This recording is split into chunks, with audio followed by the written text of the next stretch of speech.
Srinivas complex से विदा लेने का समय आ गया है और हम सब ने चेकआउट करके महादेव का नारा लगाते हुए एक नए सफ़र पर चल दिए हैं। पार्वती पतये हर हर महादेव। श्रीनिवास कॉम्प्लेक्स से तिरुपति स्टेशन की दूरी महज 5 से 6 किलोमीटर है और स्टेशन पर हम सबको छोड़ने का चार्ज 50 रुपये ऑटो वाले भैया ने लिया।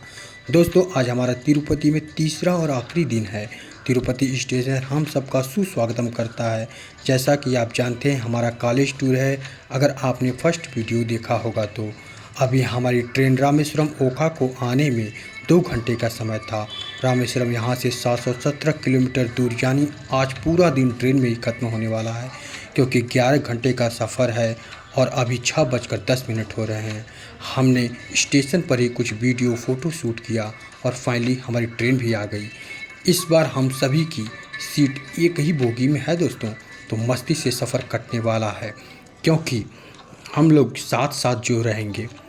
हम सब अपनी अपनी सीट पर आ चुके तो हैं, पर मन में एक उदासी भी है, क्योंकि स्टेशन पर मेरा छोटा सा प्यारा सा बैग छूट गया और ट्रेन अब रुक नहीं सकती, क्योंकि ये भी अपनी स्पीड पकड़ चुकी है।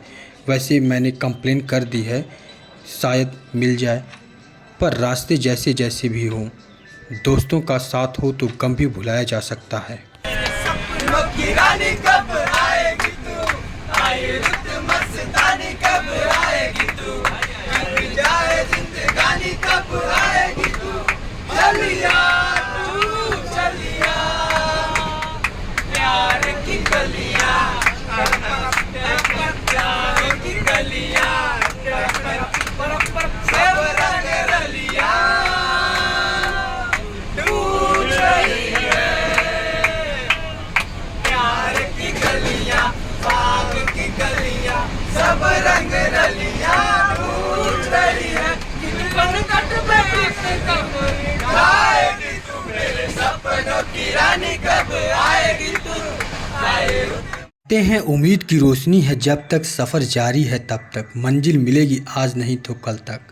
दोस्तों के साथ मस्ती के सफ़र का कुछ पता न चला और अब मंजिल भी हमारी दूर नहीं है दोस्तों, क्योंकि बस 2.5 घंटे का समय और बचा है और हम मंडपम पहुंचने वाले हैं।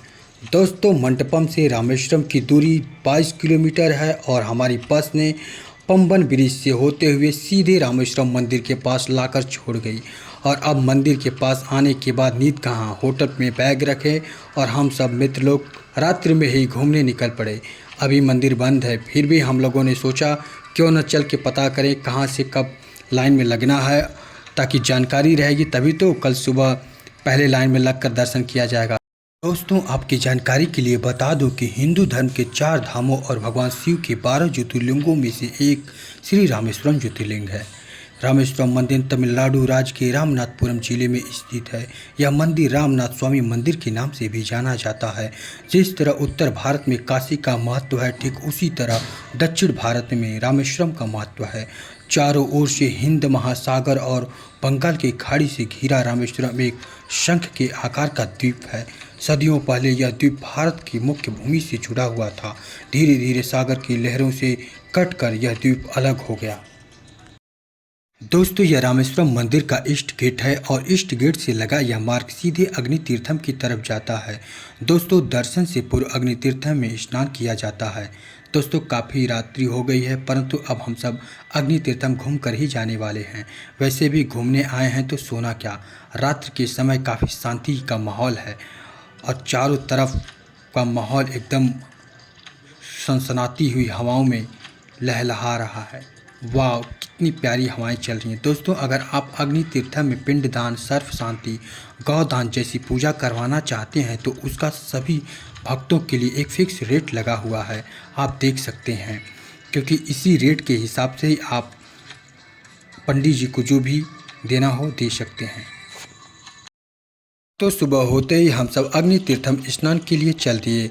मंदिर की सबसे खास बात यह है कि बिना स्नान किए मणिक दर्शन किए जाते हैं, जो हमने 4 बजे जगकर सुबह ही कर लिया।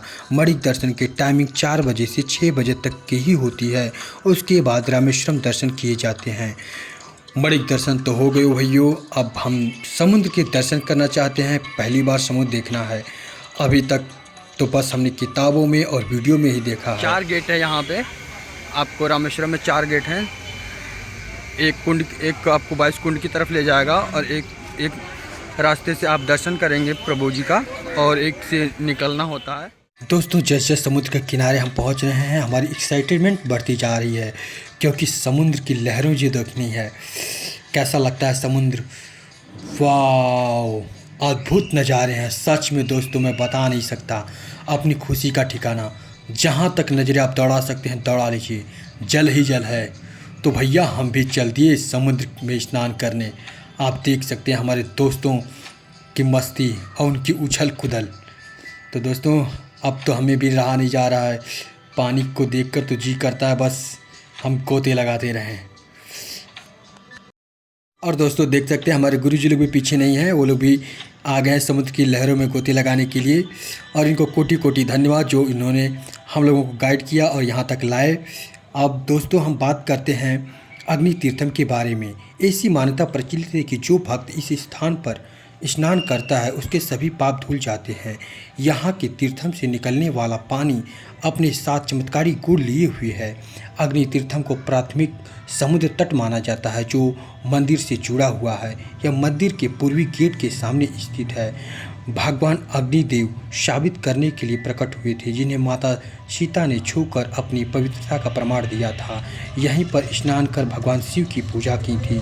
दोस्तों अग्नि तीर्थम में स्नान करने के बारे में अब उन 22 कुंडों में स्नान करने जा रहे हैं जो मंदिर परिसर के अंदर हैं। भक्तों स्नान करना अग्निवार्य नहीं है, बस अपनी अपनी श्रद्धा है। परंतु दोस्तों जब 2500 किलोमीटर की दूरी तय करके यहाँ तक आए हैं तो हम तो बिना स्नान किए दर्शन कैसे कर सकते हैं।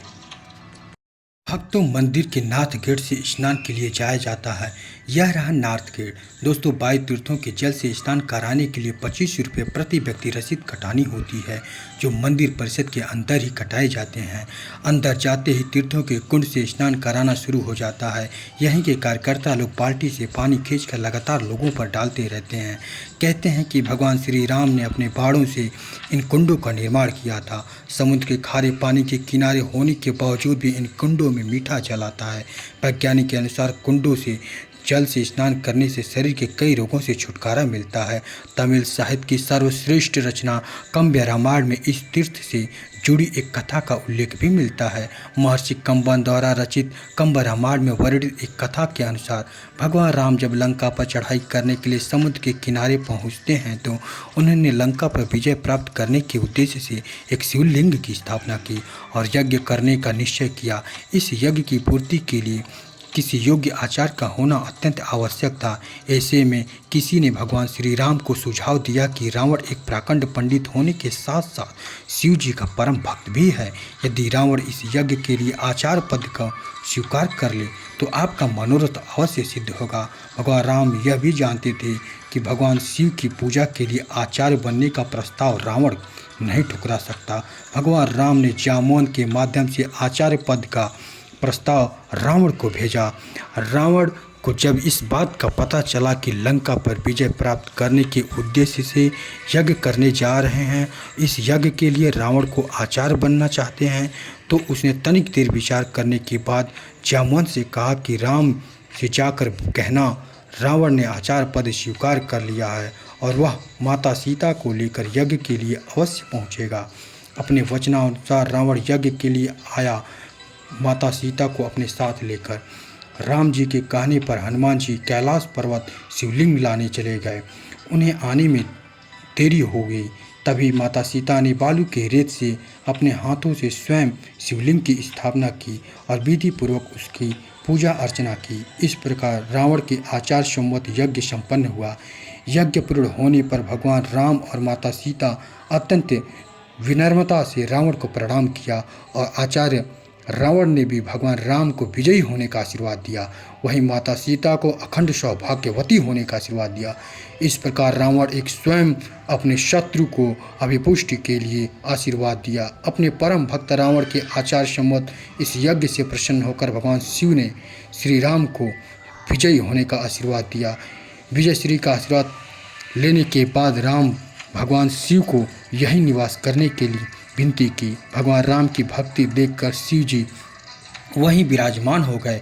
जब हनुमान जी शिवलिंग लेकर लौटे तो सारा वृत्तांत सुनकर अत्यंत दुखी होने गए। भगवान राम ने उन्हें समझाने की अत्यंत कोशिश की, लेकिन उनकी दुख कम नहीं हुआ। तो श्री राम ने उन्हें स्थापित किए हुए शिवलिंग को उखाड़कर अपना शिवलिंग स्थापित करने को कहा। वह अपनी कोशिश के बावजूद जब हनुमान जी ने शिवलिंग को उसके स्थान से हटा नहीं सके तो उन्होंने हनुमान जी द्वारा लाए गए शिवलिंग को उसी शिवलिंग के बगल में स्थापित कर दिया। इस प्रकार भगवान राम के शिवलिंग को रामलिंगम और भगवान हनुमान जी के द्वारा लाए गए शिवलिंग को विश्वलिंगम कहा गया। तो भक्तों, आइए रामेश्वरम जी का दिव्य दर्शन करते हैं। प्रेम से बोलिए हर हर महादेव। कहते हैं कि यहाँ काशी जल चढ़ाने से मोक्ष की प्राप्ति होती है।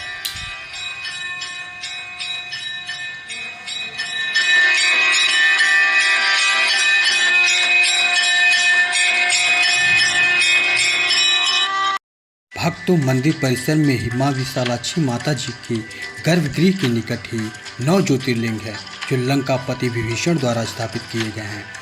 रामेश्वरम मंदिर भारतीय निर्माण कला और शिल्प कला का एक सुंदर नमूना है। इसके प्रवेश द्वार 40 फीट ऊंचा है और मंदिर के अंदर सैकड़ों विशाल खंभे हैं जो देखने में एक जैसे लगते हैं। रामेश्वरम का गलियारा विश्व का सबसे लंबा गलियारा है। दोस्तों, यह है रामेश्वरम टेम्पल जहां दर्शन का मैंने सपना देखा था और आज यह मेरा सपना पूर्ण हुआ।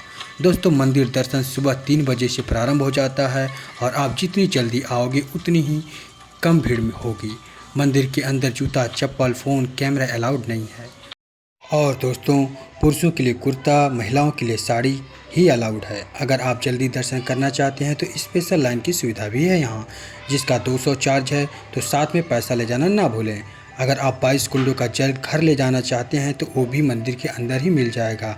आप अलग से लेना चाहते हैं तो नहाते वक्त आप बॉटल में ले सकते हैं। दोस्तों, अगर आप अकेले यात्रा पे हैं तो आप अपने साथ गाइड भी ले सकते हैं जो 400 से 500 चार्ज लेते हैं। दोस्तों, अभी हमारे मित्रों को आने में देरी है और वो कुछ लोग अभी दर्शन नहीं किए हैं जो कि अभी लाइन में लगे हुए हैं। तब तक हम कुछ नाश्ता कर लेते हैं। जब सब लोग आ जाएंगे तो फिर हम चलेंगे आपको लेकर धनुषकोडी, APJ अब्दुल कलाम हाउस और विलेज खोस्ट।